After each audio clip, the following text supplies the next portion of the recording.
Salam jumpa pemirsa, apa kabar hari ini? Saya doakan semua dalam keadaan sehat walafiat pemirsa.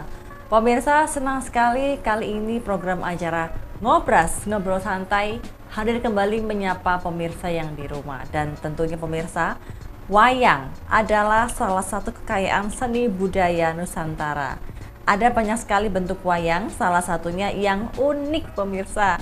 Ini adalah wayang suket. Lalu bagaimanakah wayang suket tersebut? Kita telah bersama dengan sang ahli, tentunya saya bersama dengan Mbah Karjo selaku seniman Malang Raya. Rahayu, Rahayu, apa kabar? baik-baik. Mbah Karjo ini kayaknya sering sekali tampil di TV kayaknya ya. Familiar dengan beliau pemirsa ya. Oke, Mbah Karjo, kita akan membahas topik yang luar biasa tentang profil wayang suket.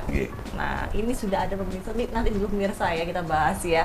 Oke, Mbah Karjo, tema kita tentang profil wayang suket. Menurut Mbah Karjo, maksudnya apa sih wayang suket itu, Mbah? Silakan. Terima kasih. Ini yang disebut dengan salah kaprah. Nah, tapi tidak apa-apa. Nah, kita akan sampaikan agar orang lebih familiar, lebih paham. Awal dari saya membuat boneka ini, saya menyebutnya, jadi wayang itu begini loh.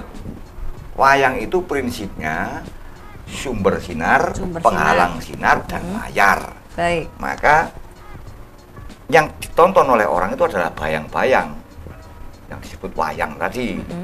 Mengenai bahannya, nah karena ini terbuat dari mendong, ya, mungkin orang melihatnya sepintas seperti rumput atau suket. Iya, betul. Tapi selain bahannya beda, namanya pun beda sebenarnya. Maka pelan-pelan saya sampaikan kepada khalayak, kepada masyarakat bahwa ini namanya wayang Puspa Sarira. Oke, Nah, bukan wayang suket berarti ya? ya enggak apa-apa disebut wayang suket, enggak apa-apa. Tapi pelan-pelan. Puspa Sarira itu artinya puspa itu bunga. Ini ada bunganya. Puspa itu bunga, sarira itu badan. Jadi badan yang terbuat dari bunga. Seperti yang ini ada bunganya. Tuh. Nah, kemudian yang unik dari pertunjukan atau proses pembuatannya adalah selain dari bahan dan tahapan pembuatannya yang sudah ada ceritanya. Makanya kami, terutama saya sebagai dalang dan pembuatnya, tidak mengambil lakon-lakon yang sudah mainstream, yang sudah umum seperti Mahabharata, Ramayana, sehingga nanti dalam perkembangannya memberikan kesempatan kepada siapapun yang ingin belajar untuk menciptakan kreasi, baik itu cerita atau narasi lainnya. Oke, lalu latar belakang Mbah Karjo ini menciptakan wayang Puspa Sarira ini apa sih, Mbah Karjo? Sedikit bercerita. Jadi dulu itu saya dan Bu Suli ini banyak bergiat di kegiatan kriya atau pembuatan benda-benda yang berhubungan dengan keseharian kita. Nah, di satu kesempatan saya mendapat kesempatan untuk mengajar di dalam kegiatan yang namanya Pekan Kekerabatan Nasional. Waktu itu tahunnya 2014. Ada kesempatan untuk mengajar, membuat mainan yang ramah lingkungan. Maka setelah kami berpikir bahan apa yang memungkinkan untuk mengajari jumlah peserta yang waktu itu kurang lebih sekitar 3.500 siswa. 3.000 itu seperti seminar gitu waktu itu? Semacam jambore. Jadi ada perkemahan di Coban Rondo itu, pesertanya adalah siswa-siswi sekolah Katolik se-Indonesia. Nah, kami yang tergabung di dalam Forum Kerukunan Umat Beragama diberi kesempatan mengajar anak-anak untuk membuat mainan yang ramah lingkungan. Maka pilihan jatuh pada pembuatan boneka ini. Waktu itu namanya masih wayang suket. Nah, baru setelah itu kami kembangkan dengan cerita, kami kembangkan dengan sisi manfaat lainnya. Maka pada tahun 2016 bertemulah kami dengan seorang ahli sejarah yang kemudian dalam dialog memberi saran untuk penggunaan nama, mengingat sudah ada orang lain yang membuat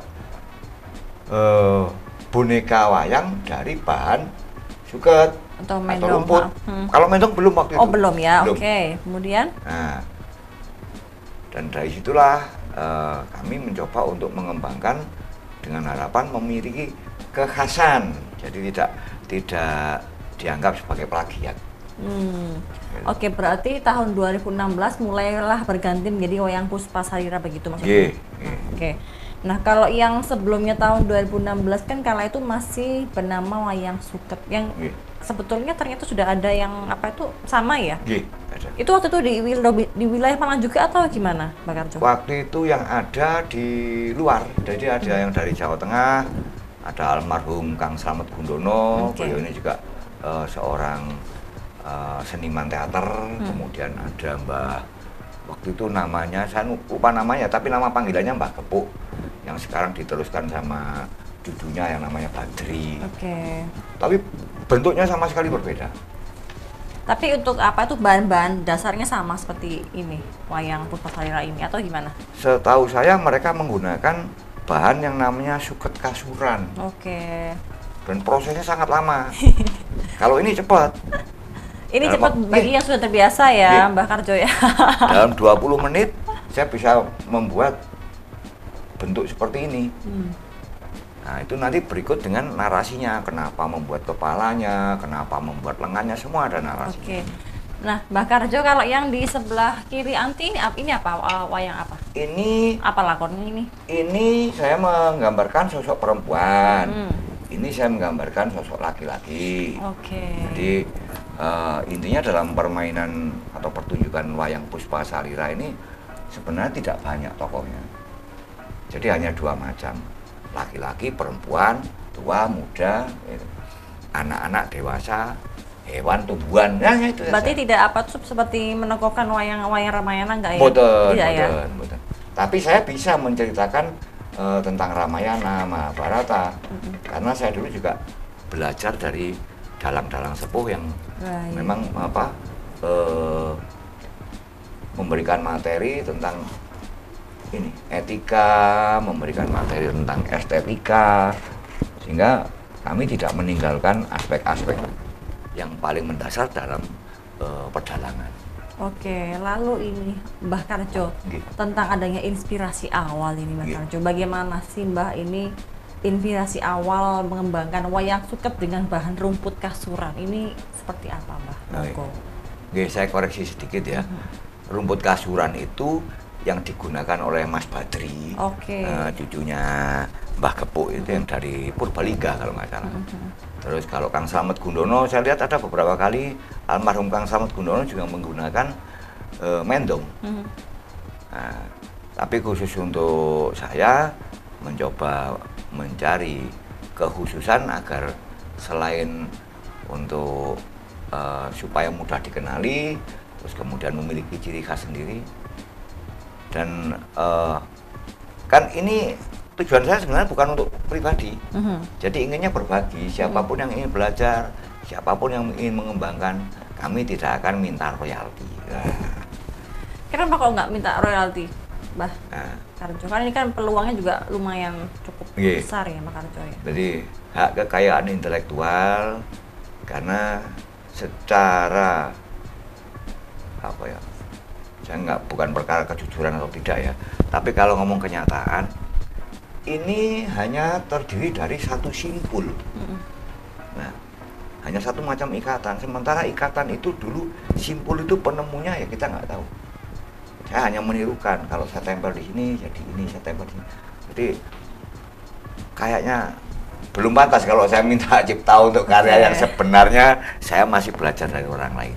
Padahal kan kalau dilihat ini kan Mbah Karjo sudah mulai menggeluti wayang Oke. Puspa Sarira sejak tahun 2014 ya? Ya, Iya dari betul. 2000. Atau sebelumnya?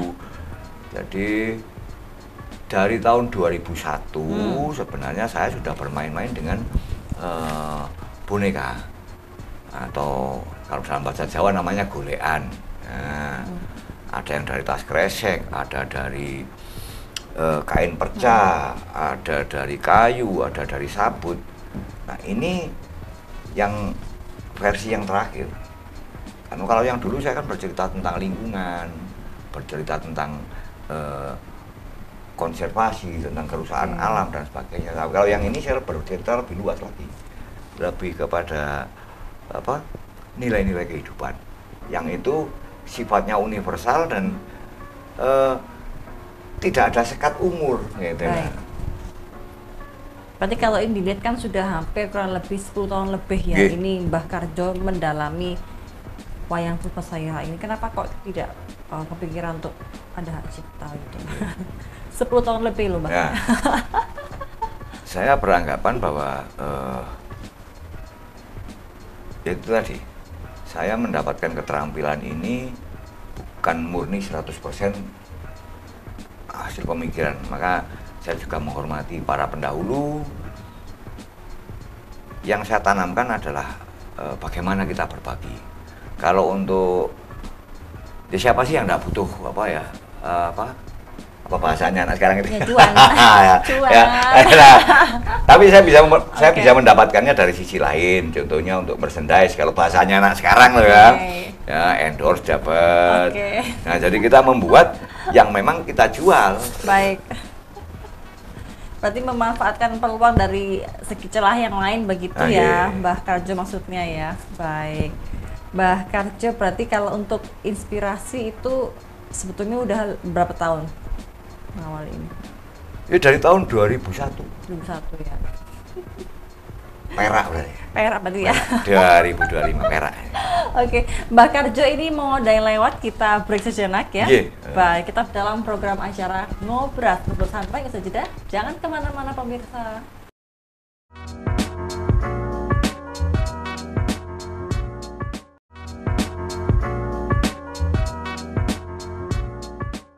Baik, terima kasih pemirsa, Anda masih bersama kami dalam program Ngobras, ngobrol santai pemirsa di segmen yang kedua. Dan kita masih bersama dengan Mbah Kardjo pemirsa, wayang Puspasarira. Halo Pak, udah ngopi ya Pak ya? Oh, sudah dong. Oke, kita masih berbincang tentang profil wayang suket. Wayang suket apa wayang Puspasarira? Yang kedua betul pemirsa ya. Oke. Wayang Puspasarira ya. Nah, berarti untuk filosofi ini Mbah Kardjo ini dibalik pemilihan rumput mendong begitu kan ya. Nah, ini sebagai bahan utama. Ini bagaimana filosofinya? Baik. Memang agak sulit ya, tapi saya akan coba membuatnya lebih mudah. Kita yang di Jawa, khususnya di Malang ini, mengenal budaya tutur atau sesuatu yang disampaikannya lewat ucapan. Tetapi karena ucapan ini sifatnya lebih mudah hilang, kecuali direkam ya, maka kami menuangkannya melalui benda-benda yang bisa disentuh. Seperti contoh, pengambilan bahan mendong, ini bukan asal-asalan. Mendong ya, atau mendong, dimendong dalam bahasa Jawa mungkin Jawa Tengahan. Dimen itu agar, dong itu mengerti, mudeng.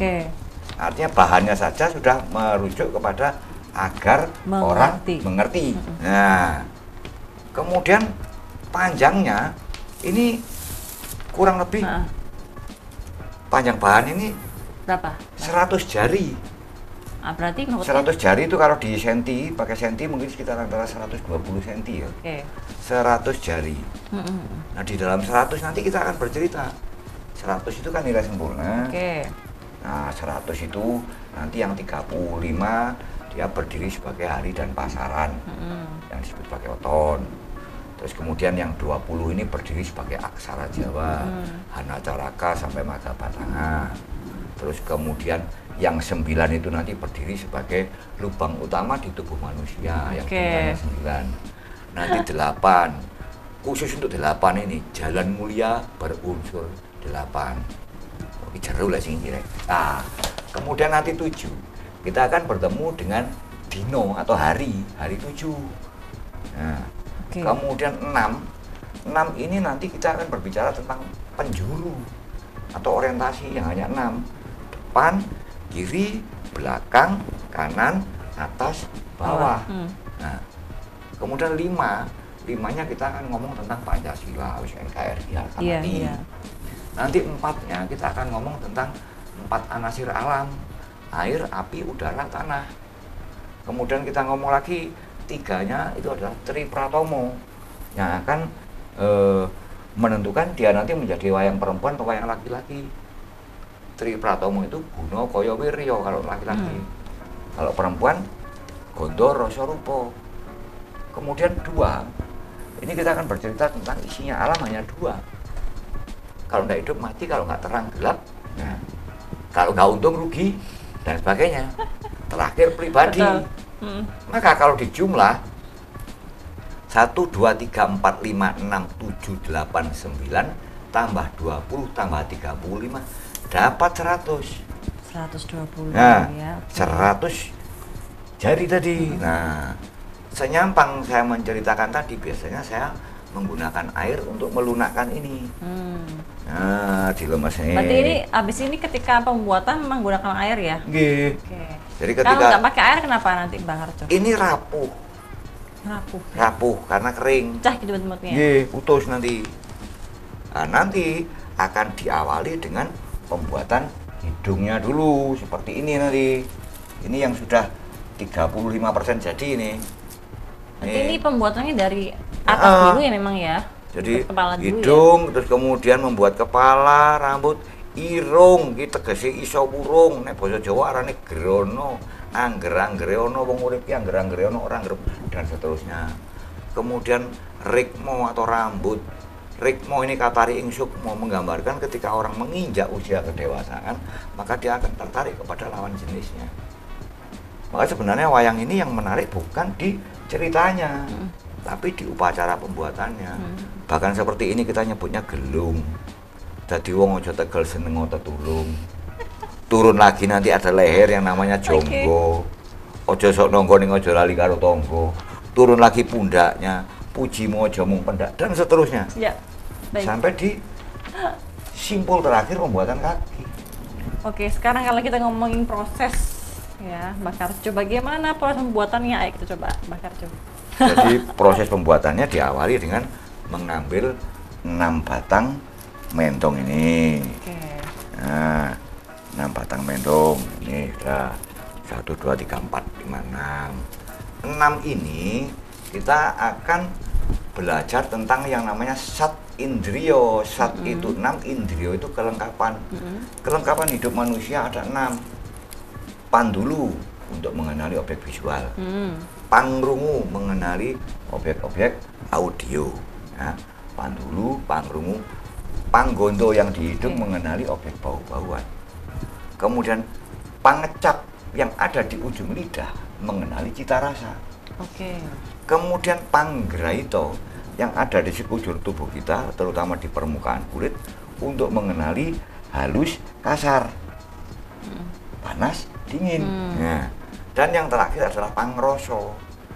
Pangroso ini yang tidak bisa ditunjuk di mana tempatnya, tapi membuat orang mampu membedakan nyaman tidak nyaman.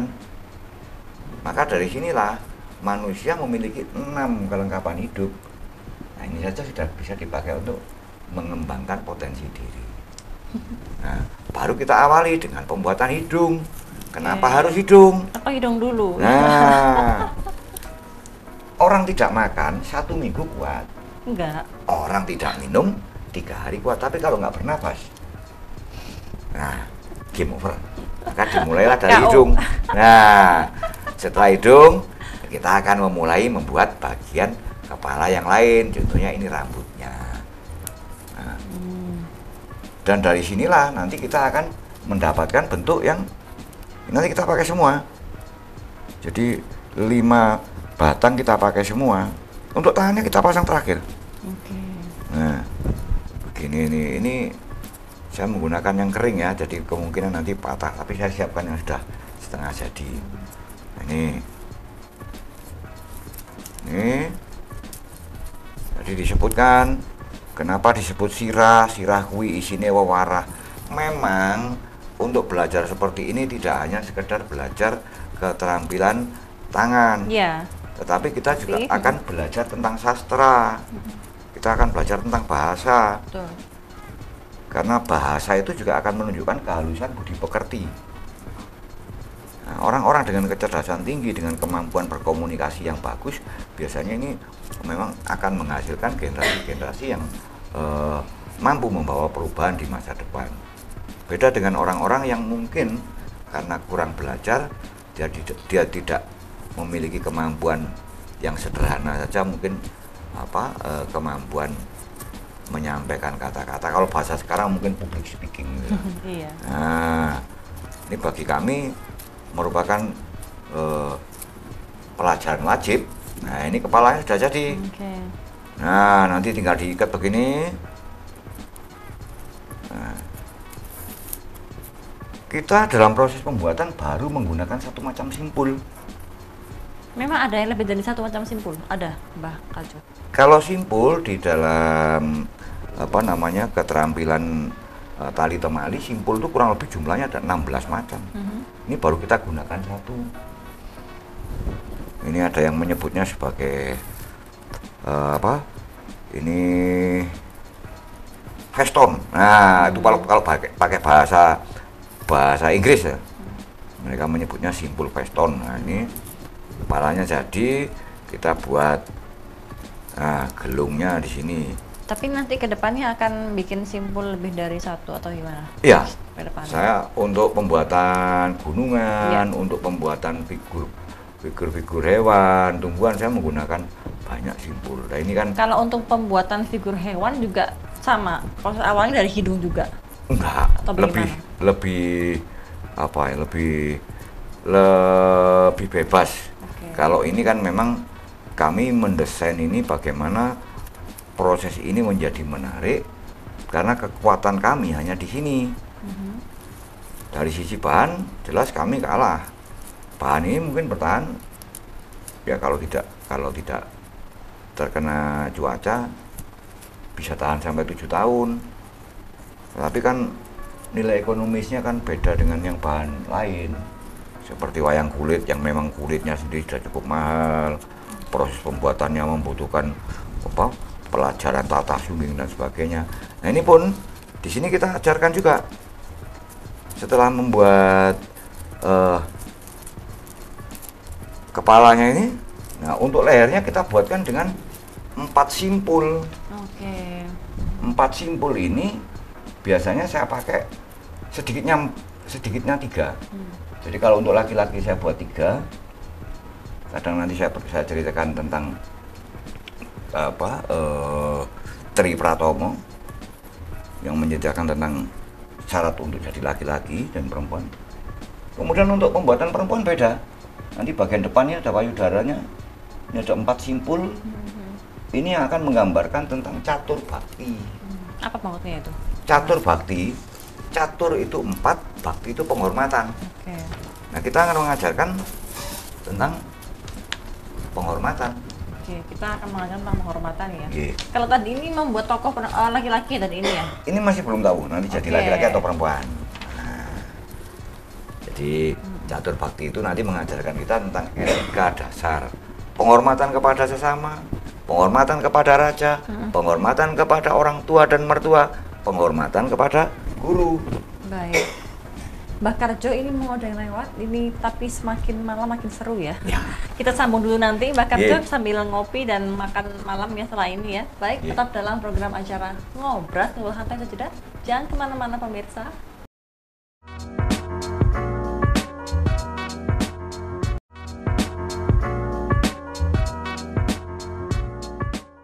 Baik, kembali Anda bersama kami bisa dalam program acara Ngobras Ngobrol Santai ya. Kita masih bersama dengan Mbah Karjo. Oke, tentang profil wayang Puspa Sarira pemirsa. Dan kita memasuki segmen ketiga, Pak. Nah, tadi bagaimana kelanjutannya ini pembuatannya tokoh ini, Mbah? Nah, kan saya lanjutkan. Tadi kan saya sampai di sini pembuatan leher. Nah, kita nyebutnya jonggo. Jonggo itu aja sok nonggo ning aja lali karo tonggo. Nah, banyak dari teman-teman yang mungkin karena belum kenal, maka sering mereka itu menganggap saya sebagai orang yang mendukung feodalisme. Nah, kenapa? Karena saya menggunakan bahasa-bahasa Jawa yang memang ada ketentuan-ketentuannya. Makanya menggunakan bahasa seperti kromo, kromo inggil dan sebagainya. Mereka menganggapnya ini malah merendahkan martabat karena dianggap terlalu berkasta. Ya, tapi nggak apa-apa lah, mereka juga memang masih harus banyak belajar. Karena disinilah kita akan belajar tentang bagaimana kita menempatkan diri. Nah, kalau kita tidak bisa menempatkan diri, bagaimana orang bisa menghormati kita? Benar. Nah, ini saya lanjutkan dengan pembuatan bagian pundak ya, kiri kanannya ada pundak. Disebutnya pundak karena pujimu ojo pendak. Puji itu doa, pendak itu temporer. Jadi kalau berdoa jangan temporer. Kan? Ini baru sampai di pundaknya. Kemudian kita akan membuat bagian badan atau dadanya yang saya cerita tadi. Nah, ini karena rambutnya panjang, ini akan ya? jadi figur perempuan. Iya, namanya perempuan ya. Ini kalau perempuan berarti ini 4 simpul ya? ya? Ada 4 simpul di depan sini. Kita menyebutnya kadang disebut orang saru atau jorok, bukan. Ini ketiga. Terakhir keempat, nanti kita akan membuat bagian perut dan bagian pinggang. Kalau membuat figur perempuan seperti ini biasanya berapa lama? Ini sudah 60%. Loh. Nah, ini 60% ini. Nah, ini bagian dada selesai, kita akan melanjutkan di bagian perut dan bagian pinggang. Bagian perut itu dalam bahasa Jawa namanya weteng. Nah, weteng itu diterjemahkan sebagai ojo ngliwet barang sing peteng. Jangan menanak beras kalau sumbernya tidak jelas. Ini pesan moralnya di sana. Kita akan membuat bangkean atau pinggangnya. Nah, di sini kita akan menambahkan simpul lagi. Kenapa ditambahkan simpul lagi? Nah, ini bagian pinggang, bagian belakang ini. Nah, di sini akan saya buatkan simpul yang jumlahnya 5. Kenapa 5? 5 ini kami orang Jawa tidak asing dengan istilah ponco sudo. Ponco itu 5, sudo itu berkurang.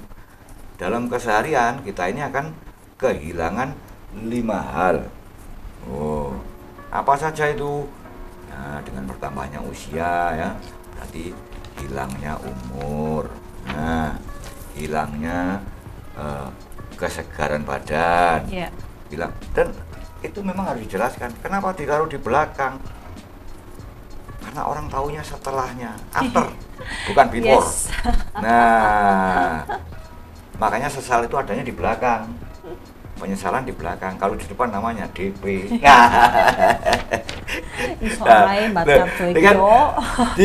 Jadi ya kalau terlalu serius ya orang waduh mentah nanti. Nah, ini sudah 80%.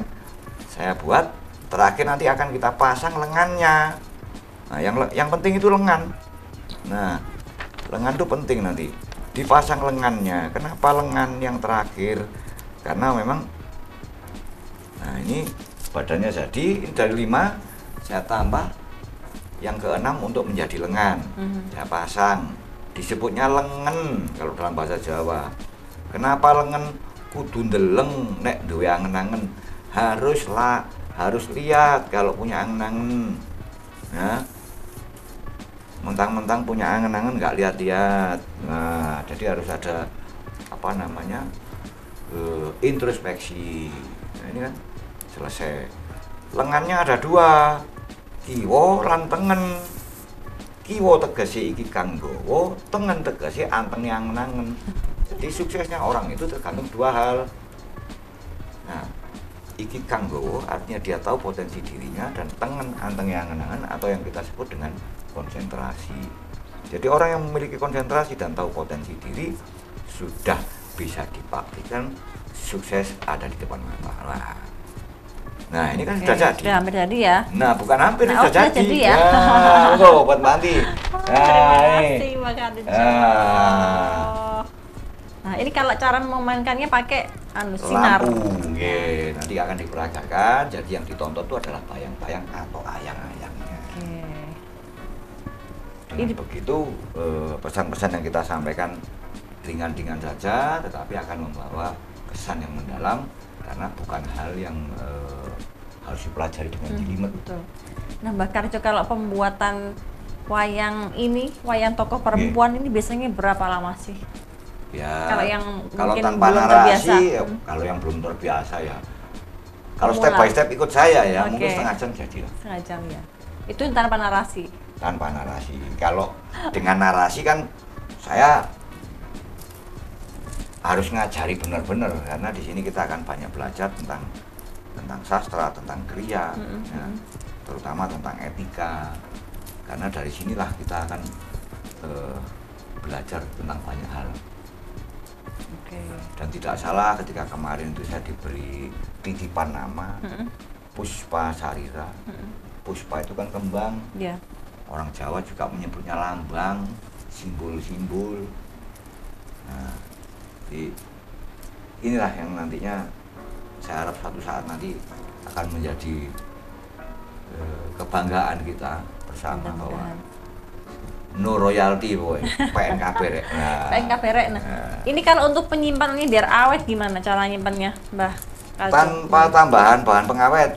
Terakhir saya dapat kabar kemarin ada teman yang kemarin juga menggunakan ini sebagai properti tari, itu sudah berumur 5 tahun, dipakai nari, belum rusak tapi memang ada beberapa bagian yang harus diganti.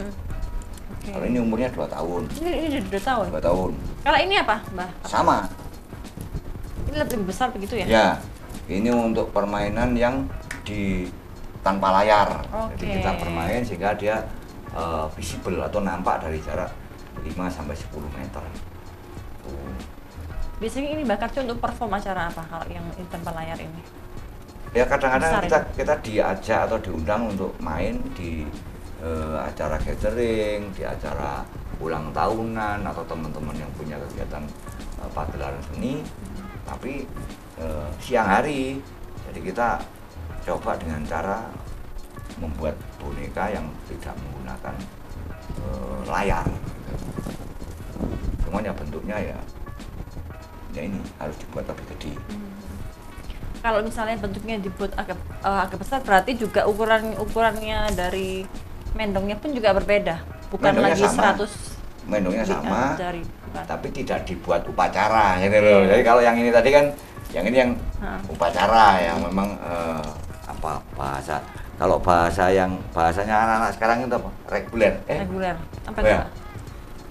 Yang produk yang selalu ada, produk unggulan yang selalu display. Ada. Bukan. Best Premiumnya. Premiumnya. Jadi yang ini yang custom, yang menyesuaikan dengan kebutuhan. Tapi dengar-dengar ini mau ada yang nanti dipakai untuk event ya? Ya. Tanggal besok gitu ya? Ya. Iya betul. Itu event apa, Pak Karjo? Kalau di tanggal itu saya diundang oleh kampus.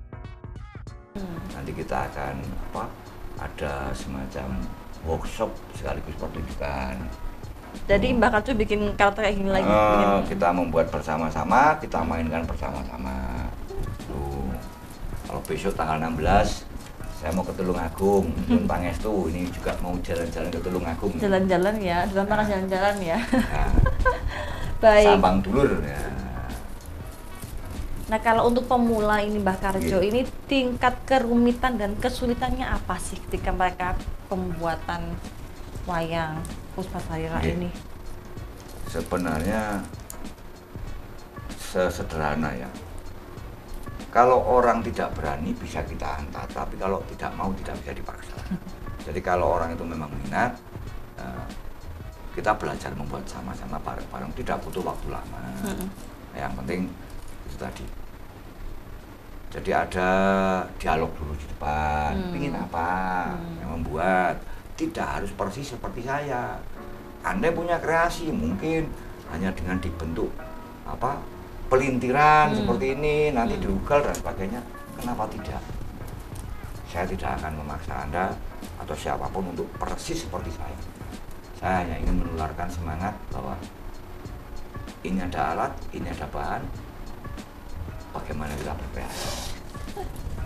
Oke, berarti kalau untuk yang sudah belajar di Mbah Karjo ini udah berapa banyak sih Mbah? Kayaknya banyak ya. Saya memang tidak pernah membuat catatan ya, tapi dari pengalaman saya, semoga dari mungkin kurang lebih antara 6 sampai 7 ribu orang ini entah satu atau dua nyantol bisa. Yang akhirnya mereka menggeluti seperti Mbah Karjo ini kira-kira ada berapa banyak sih? Yang saya kenal baru, yang saya amati ya, yang saya amati itu ada perkembangannya ada 4 ya. Ada kawan yang di Surabaya yang dari Balai Bahasa itu Mas Balo itu juga, teman-teman Singosari, Mas Rudi dan kawan-kawan. Terus kemudian lagi aduh lupa saya ada. Dan masih banyak lagi ya Mbak Karjo ya. Oke. Mbak Karjo ini mau udah lewat, kita break sejenak dulu ya. Baik, kita dalam program acara Ngobras Ngobrol Santai Sejenak. Jangan kemana-mana pemirsa.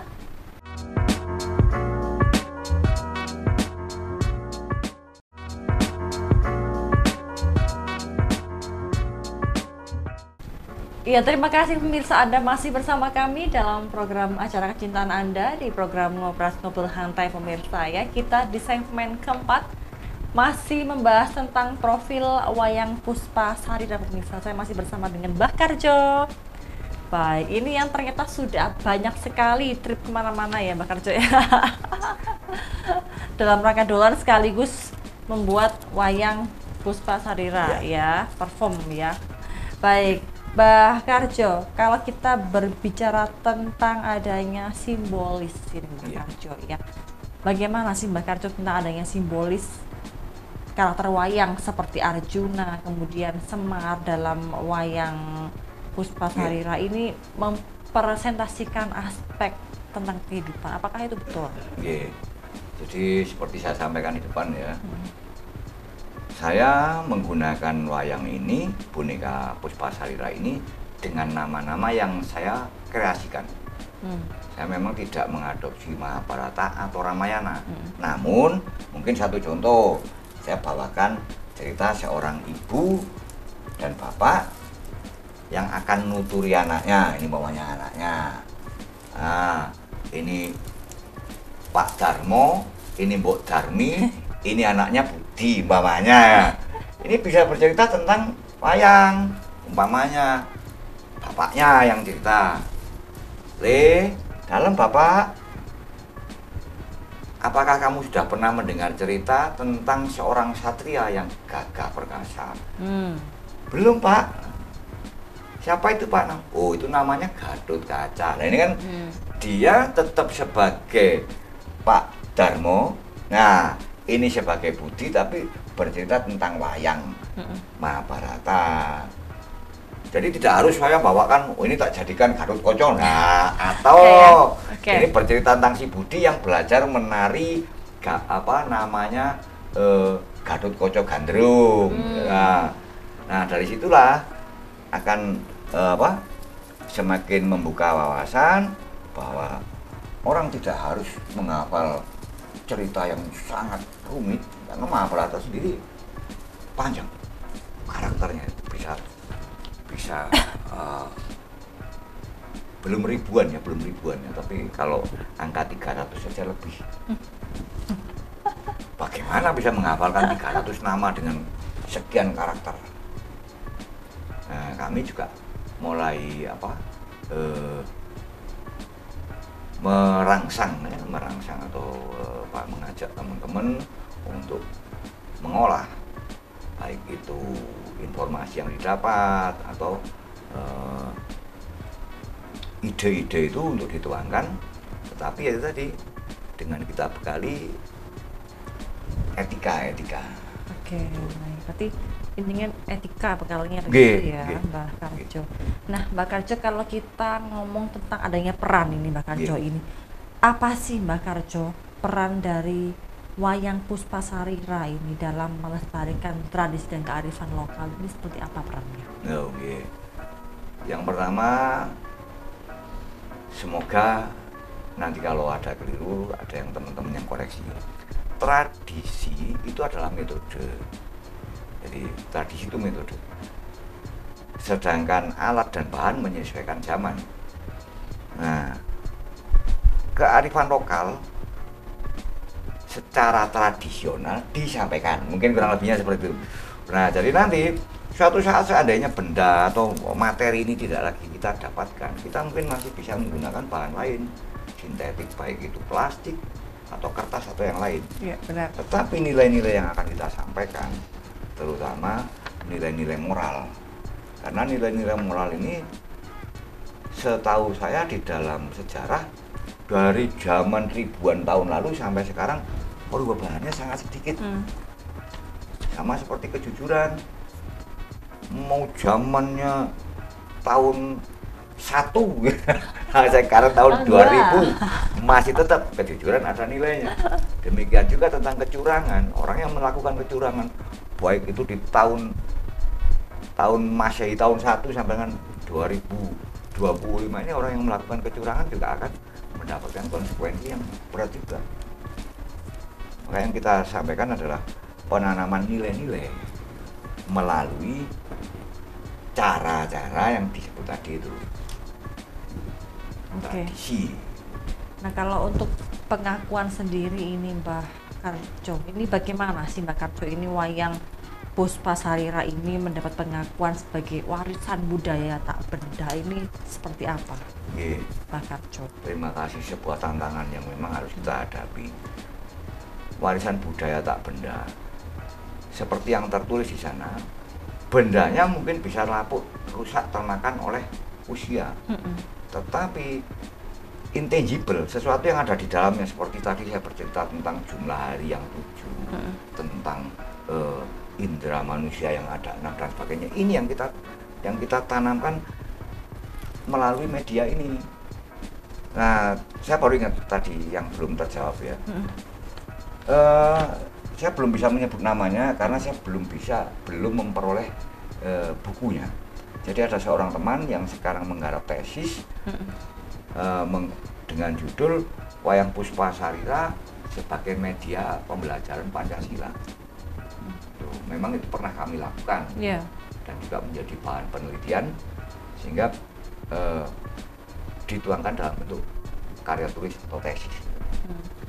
Kalau karya tulis yang lain, skripsi sudah pernah 2 ada skripsi, adik-adik dari UB sama adik dari UM, terus kemudian adik dari UMM itu juga dari DKV, Desain Komunikasi Visual, yang mereka menjadikan ini sebagai tugas akhir.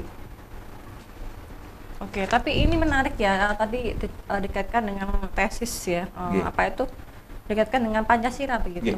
Keterkaitannya seperti apa ya, Mbak? Jadi melalui pertunjukan boneka Puspasarira ini kita menyampaikan pesan-pesan moral, terutama yang berkaitan dengan Pancasila. Pancasila ini, Pancasilanya yang punya kita, punya NKRI, yang Ketuhanan dan Maha Esa dan seterusnya. Baik. Berarti keterkaitannya itu ya ini? Ya, jadi sebagai bentuk tanggung jawab moral, bahwa seni itu bukan semata-mata sebagai hiburan, tapi juga media untuk edukasi. Betul. Nah, kira-kira kalau untuk wayang Puspasarira di Malang Raya ini apakah sudah banyak yang mengenal ini, Mbah Karjo? Ya, saya hanya mampu tampil atau berinteraksi dengan orang-orang yang dekat-dekat, tapi saya terbantu juga dengan adanya platform-platform seperti media sosial, media sosial. Nah, sehingga apa yang saya lakukan bisa dikenali oleh teman-teman. Ya, saya juga melakukan apa kalau bahasa anak-anak sekarang giveaway. Giveaway. Jadi kita buat gitu, nanti kita tampilkan di story itu. Jadi silakan ongkos kirim ditanggung sendiri. Gitu. Oke, baik. Promonya gitu. Apa giveaway gini gitu maksudnya? Gimana? Ada yang bentuknya seperti ini. Ada kemarin juga saya buatkan dari kawat itu. Jadi custom gitu juga bisa. Kawat, karena kita ngomong kan orang Jawa itu terkenal dengan parian atau pantun. Tali kawat diuntir-untir, nek ora kuat ojo dipikir. Iyo ker ya. Oke, berarti ini kalau untuk apa itu caranya Mbah Karjo juga apa itu menggunakan media sosial juga Ya. itu untuk campaign Ya. atau promosi atau gimana? Ya, sementara ini mungkin baru bisa dibilang ya, gimmick-gimmick aja lah yang kecil-kecilan karena belum dikelola secara profesional. Oke, baik. Berarti kalau untuk media sosialnya apa Mbah Karjo? Buat pemirsa yang mau lihat media sosialnya Mbah Karjo yang isinya tentang wayang Puspasarira ini di apa? Diinfokan? Sementara saya pakai Facebook dengan nama Liamsi, untuk IG-nya akan saya aktifasi kembali. Oke. Berarti Facebooknya namanya Liamsi, itu aktif ya? Liamsi itu kebalikan dari Ismail, itu nama anak saya. Biar Baik. kelihatan berkesan seperti Chinese lah. Pokoknya Chinese gosong Sampai gitu. salah paham ya. Ya. Oke. Nah, kalau untuk Instagram masih Ya, masih kita kalau- aktif, kita aktifkan lagi. Nah, saya juga harus banyak belajar. Oke, baik. Mbah Karjo, Iya. kalau untuk upaya yang dilakukan Mbah Karjo, ini apa sih upaya yang dilakukan untuk melestarikan wayang Puspasarira di tengah perkembangan zaman yang saat ini sudah modern? Seperti apa Mbah Karjo? Ya, sewaktu-waktu di mana saja ketika saya sempat saya berinteraksi, saya hanya memberikan ketika diminta. Itu. Hanya memberikan ketika diminta, tapi karena ya itu tadi, ketika kita berikan kepada orang yang tidak tepat, eman energinya, sayang energinya. Tapi saya juga tidak menolak ketika diundang, bahkan mohon maaf untuk teman-teman yang memang benar-benar untuk charity, yang memang benar-benar non profit, saya juga bersedia sehingga nanti bisa saling memperoleh benefit, bisa saling memperoleh keuntungan. Baik, berarti apa itu sharing profit begitu maksudnya ya? Ya. Mbah Karjo, baik. Mbah Karjo, ini kita menuju ke penutupan. Di closing statement ini harapan ke depan seperti apa Mbah Karjo? Silakan sampaikan ke pemirsa Dharma TV yang di rumah. Monggo Mbah Karjo. Pesan saya untuk para pemirsa, mari kita tuangkan apa yang ada di dalam pikiran kita dalam bentuk omongan ataupun dalam bentuk tindakan, karena adalah bukti nyata. Setidaknya kita sudah pernah melakukan satu hal yang positif. Begitu ya. Baik, cukup Mbah Karjo, nggak ada yang Ya. lain, tambahan lain? Lain Banyak waktu lagi? kita ketemu lagi ya. Oke, kita ketemu lagi di segmen yang lainnya pemirsa, dan kita mohon pamit ya Mbak Karjo. Terima kasih Iya. atas waktunya. Iya, sembah nuwun. Saya doakan semoga semakin Iya. sukses untuk wayang Puspasarira. Matur sembah nuwun. Dan pemirsa Dharma TV yang di rumah, usai perjumpaan kita kali ini, terima kasih. Sampai jumpa. Wassalamualaikum warahmatullahi wabarakatuh. Rahayu. Rahayu.